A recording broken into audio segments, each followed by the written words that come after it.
we hear about Jericho. We remember from the Bible Jericho, the first town conquered when Jews came back from Egypt. Now it's in the Arab part of that side of the world. What is to be living a Jew in Jericho? Well, there were always Jews living in Jericho. And some of the great archaeology is to expose that. Jericho is the oldest city in the world with ongoing population, and yet it is the city in the world that is on the most murderous earthquake fault. You know, now who are you going to blame if there's an earthquake? But there are lots of earthquakes. There are lots of landslides, all kinds of things. Yes. Earthquakes know no borders. Mudslides know no borders. We have to bring people together. We have to get young people in the summer now going out, Jews, Muslims, Christians, going out to poorhouses, showing them low-tech ways of being safe in disasters. Put in another screw on those water tanks. Just another screw is likely to save lives. We don't need, elaborate systems, for, earning earthquake warning that cost hundreds of thousands of dollars. We need kids going around educating people. That could be happening. You do this with the Arab population of Jericho, with the Christian. How is Jericho? How is composed Jericho? And wherever you live, is this a Jewish court? Let's say it. Is this your house? How is it? I live in the most wonderful community. Jericho is largely Muslim. There are Christians there. We live with the past. We live in the future. We have a wonderful time. The taxi cab drivers of Jericho keep me safe because they know when strange people who look threatening are coming to town, and they're the ones who keep me safe.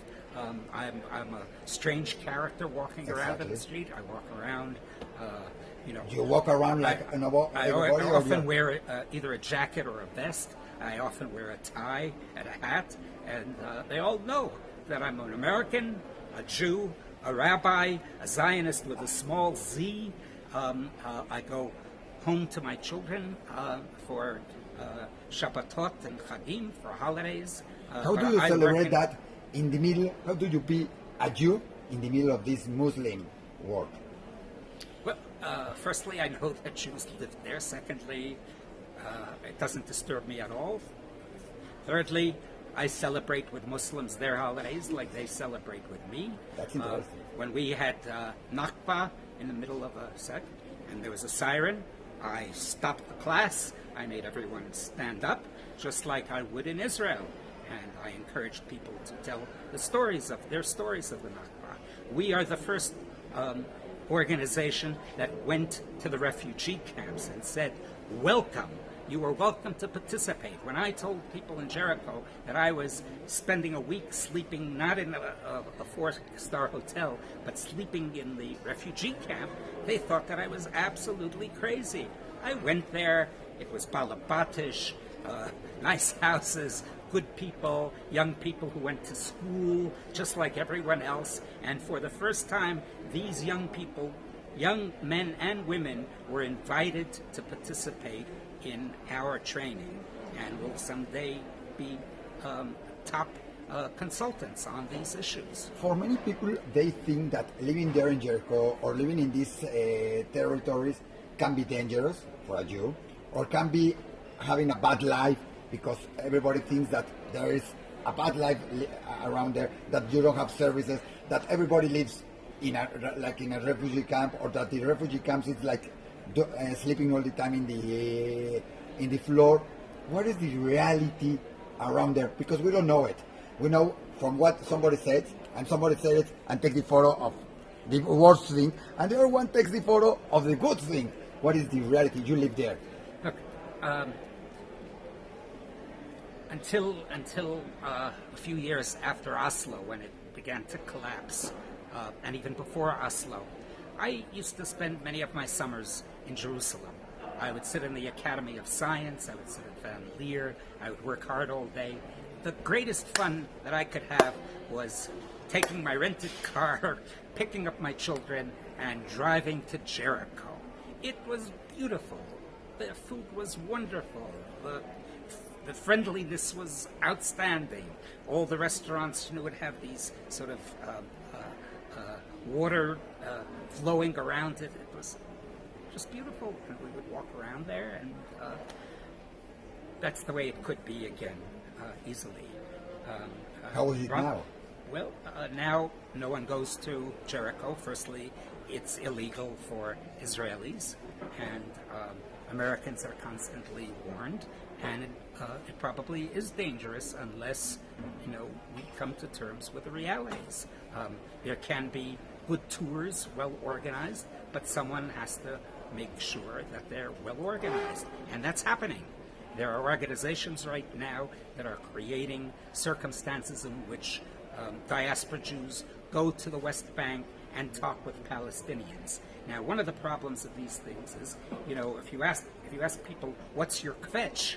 They'll kvetch, and Palestinians have lots to kvetch about, as do Jews have lots to kvetch about. But somehow you have to get beyond the blame and beyond the shame and talk about reality today. What can we do? And part of what ultimately will be the reconciliation has to be, how do we plan Nakba? How do we plan the commemorations? Your terrorist was our redeemer. These are terribly difficult issues. Look again at America. Look at the blow-up this weekend. Now, I don't think that this is a good example because it was incited. It was not, white people came and black people came and they were on equal territory. This was an incited event, and we have been running workshops on incitement. Extraordinary people from all over Palestine are now trained not how to deal with bombings or military or Israeli or Palestinian, how to deal with incitement when people are walking around in the street and get excited and are upset about the elections and they start elbowing each other, and all of a sudden you have people killing each other. It happens all over the world, and the kind of anti-incitement workers that we have, and Muslims and Christians and men and women from all over the country, they come and they say, hey, everyone, can't do this. We have to be together. And we tried to figure out the kind of formula. Do you say stop? Or do you say stop? Or do you say, we called it the 90-second pitch, the 90-second perfect pitch to stop incitement. And that's what we have been working on. And it's been recognized all over Palestine as a good thing to do. Now, it's not going to save Palestine if people start shooting, but we want to create an environment in which people are politically involved and, disagreement is respected, but it doesn't lead to violence. We want to have, there was an incident last summer where 8 women in the Hebron area got up and said, we want to run for parliament. They thought that the elections for the municipality was also going to be, and people said, well, you want to run for, you have to go to the PLO. You have to, no, we want to run for parliament. We want to be independents. And these were women who everyone knew: the kindergarten teacher, the doctor, and they persisted in this. More of that is ahead. And more of that kind of community concern in Israel is ahead. How long have you been in Jericho? And why to live in Jericho when you could be living in Jerusalem? I know you work. Why? And is this a show that we can live together, Jews and Palestinians? We never talk about that. I'm one person. All my staff, I thought initially I was going to bring this American expert and that American expert, and we'll get emergency medical people from here. Some of them know Arabic. We hire only Palestinians. It's Palestinian run. I don't speak Arabic. I'm a consultant. We have the great professors from Amajah University. One of the great things about Jericho is that it's like a suburb extension of the great city of Nablus, that has the best university in all of Palestine, maybe all of the Middle East. Great people, great professors who are working, who went to the best universities and developing the best apps, and now can't get into the markets because Palestinians are cut off. We're trying to remedy those. And what do they say to you about you being there? What do they say? They don't think you are crazy, or they think it's a good thing? What do they say when they see you and when they sit with you and say, celebrating Rosh Hashanah or celebrating Nakba? What do they say to you? I have been invited to the office of the acting president of the university, and we talked about all of these issues, about my presence in the university, and I was honored like any new faculty member, even though I don't have an official faculty status yet, but I am helping my great friend, Shalom David, who is one of the great seismic engineers in the world and is one of the great professors of the world. I have never seen anyone teach with such enthusiasm. And this man is a tzaddik. This man is a righteous person. What he does in his spare time for civil society, building the most efficient medical clinics that have, maybe the MRI is a half a year old, but, they have everything anyone needs who's sick for diagnostics, and people get treatment, and soccer fields that open up late at night so that kids aren't running around in the street and making noise and getting into trouble. That's the kind of civil society that has been developing, and these are the people with whom I work, and I learn from them. And you work with them, you talk with them, you shop with them, you go to the store, you walk in the streets with all these Palestinian people. Why not? I know. What do you hear about them? What do you think they think about Israel and a peace solution or not a peace solution? What do you think? What do you hear about? They think about Israel and a peace solution. Firstly, we don't talk about politics on that level. We talk about politics in terms of community, in terms of reciprocity. I am not an expert on borders. I'm not an expert on that kind of conciliation. I try to deal with disaster as something that invites cooperation. Because if you don't cooperate, you end up fighting each other. Do they want a peace? They want to live in peace. They want to destroy Israel, or they want to have Israel. What do they want? I know you don't want to go inside politics, but what do they want? How do they want to live? Because here we hear that they want to kill all the Israelis, and I'm sure they don't want. They don't want to have their kids die. So, what do you think? You live with them. Look, there are people who believe all kinds of awful things at any university. I can tell you that for the years that I've spent at universities teaching all over the world. I can tell you about China, I can tell you about Japan, I can tell you about Korea. I've taught all over the world.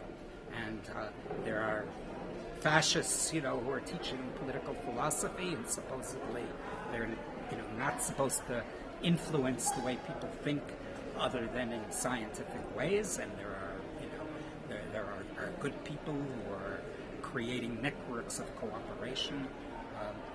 Palestine is no worse than any other place.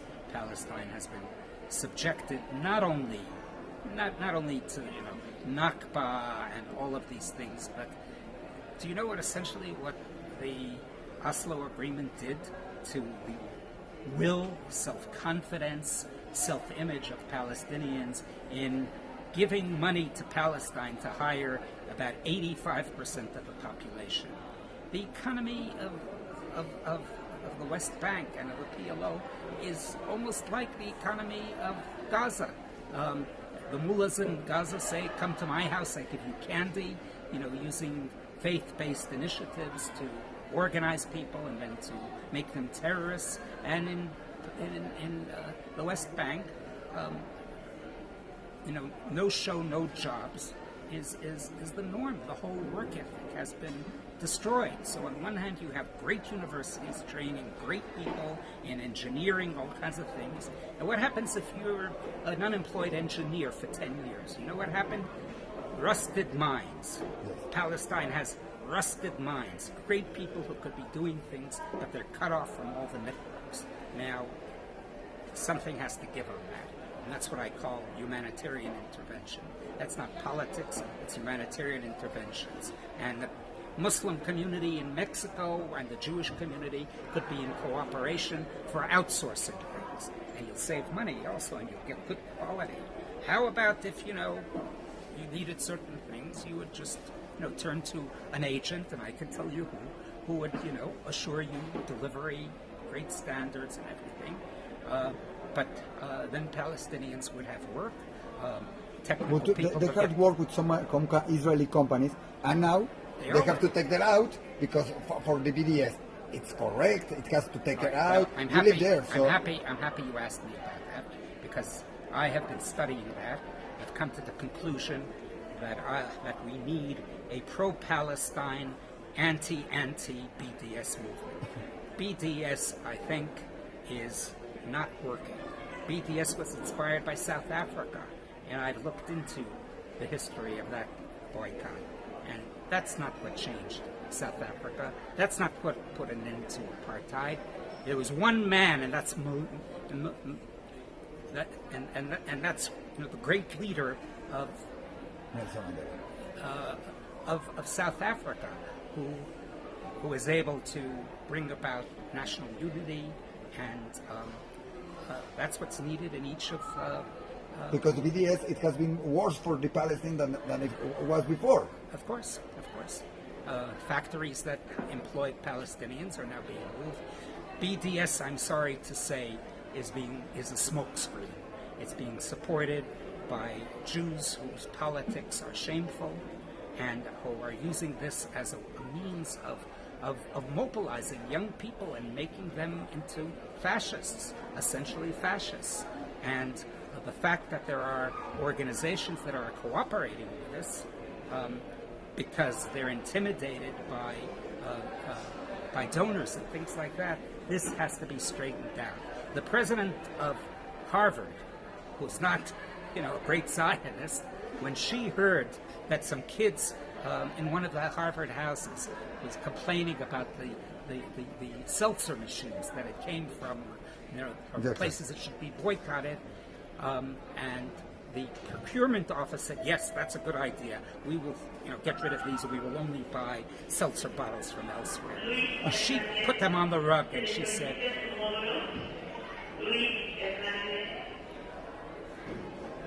so I think BDS is a terrible and cynical game that some people are playing, and we have to see through it, and we have to say we want more cooperation with Palestinians, we want exchange, and we want economies that are interlocked in beneficial ways. The idea that Israel is the patent nation and it's number this, number that, this is such a lie.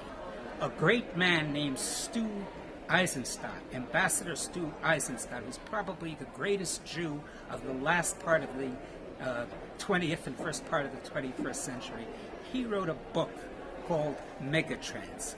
Please look at that book and you will see what damage has been done by money going for settlements, by Israel having to arm itself and invest so much in armies rather than in economies. Give you one example.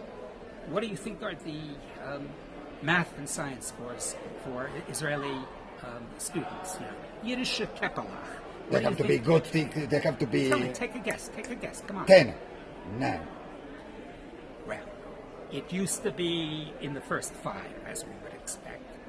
It has, in about 8 years ago, when Stu wrote the book, it was 56. 56, parallel with some of the most poor countries in the world. That's what's happened to Israeli education. I have grandchildren in Israeli schools, and I see what, how good teachers are just, sort of deflated from any of their enthusiasm because of the size of classes and because of lack of books and you know what's happening to those billionaires and all the people who are making that money from the patent nation. The most reliable data that I have is that only 10% of this new wealth stays in Israel and gets invested. It goes, to the Upper West Side, to the Upper East Side, to Google, well, that's something that happens all around the world. So it's, and other people goes and put it in Israel. Okay. So and you know what's happening to the children of those people? They understand that they're not getting the same education. They're on the Upper West Side and on the Upper East Side. Yerida is no longer looked upon as in any way shameful. I would not humiliate people who made choices in accordance with their own needs, but Israel is falling apart in many ways, and the moral fervor. well, the people still see Israel like a big country now, a strong country, and it sits with a lot of problems. One of them is the relation with it. These territories that where you live and where you spend your time and where you study and everything. So if Just tell me something fast. Yeah. Do you think is there a positive solution for the Israeli-Palestine territory, terrorist conflict that we live in this? Most definitely. It's all written out just as the settlements for borders were written out, and we're just not able to use it. You know that there were agreements about the illegal, so-called illegal Bedouin cities years ago. That Bedouins had come to agreement about certain, and it sits on some bureaucrat's shelf. That's what happens in this kind of environment of corruption of the spirit, even more than corruption of the pocket. That's what's happening, and also just the loss of, why didn't Sharon succeed with Gaza? Why didn't others who had good proposals? Because their attitude was so negative towards. They were so humiliating. Their attitude was, shove it. We're going to do it on our terms, and there's not going to be any discussion about that. And Palestinians have a sense of kavod. Why shouldn't they? And why shouldn't we serve that? And why shouldn't we respond to it? So, ani mechabed otam. I give honor where honor is due, and I think that there's a new generation arising that you will be happy to have not only Saturday night dinner, but you'll be happy to invite them to your home for Shabbos dinner, because they'll be able to say Baruch Shemo Amen to the same God that you're praying. Thank you very much, and we hope it will be soon this reality. Amen.